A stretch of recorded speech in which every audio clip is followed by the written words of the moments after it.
আসসালামু আলাইকুম। আজকে রান্না করব চিংড়ি মাছের মালাইকারি। চিংড়ি মাছের মালাইকারিটা আমি লিকুইড দুধ দিয়ে করব।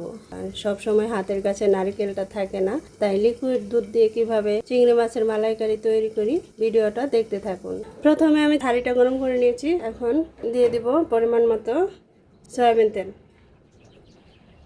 আমি চিংড়ি মাছগুলো এভাবে কেটে ধুয়ে নিয়েছি। এখানে 6টা চিংড়ি মাছ আছে। পরিমাণ মতো এখন মশলাগুলো অ্যাড করব। তেলটা গরম হয়ে এসেছে। এখানে আমি টি টেবিল চামচ দিয়ে 5 চামচ পেঁয়াজ বাটা নিয়েছি আর হাফ চামচ আদা রসুন পেস্ট নিয়েছি সামান্য। এখন এগুলো দিয়ে দিব। সামান্য পানি দিয়ে দিচ্ছি, মশলাটা যেন পুড়ে না যায়। এখন একে একে গুঁড়া মশলাগুলো দিয়ে দিব। 1 চামচ হলুদের গুঁড়া, 1 চামচ মরিচের গুঁড়া, হাফ চামচ জিরে গুঁড়া, হাফ চামচ নিয়েছি ধনিয়া গুঁড়া, পরিমাণ মতো লবণ। মশলাগুলো ভালো করে মিক্সড করে নেব। নিয়েছি একটা মাঝারি সাইজের টমেটো কুচি। এখন দিয়ে দিব 2 চামচ টক দই। মশলাটা আমি এভাবে কষাতে থাকবো। সামান্য একটু দুধ দিয়ে দিচ্ছি যেন লেগে না যায়।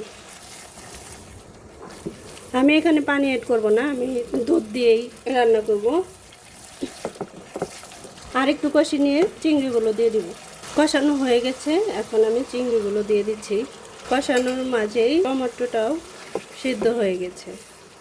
অনেকে মাছগুলো ভেজে রান্না করে, আমি না ভেজেই রান্না করছি।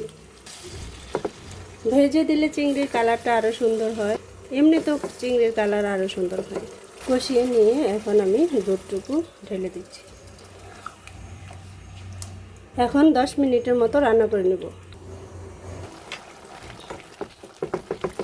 মাশাআল্লাহ, কালারটা অনেক সুন্দর এসেছে। 2 থেকে 3 মিনিট রান্না করে নেব। আমার চিংড়ি মাছের মালাইকারি রেডি হয়ে গেছে, নামিয়ে নেব।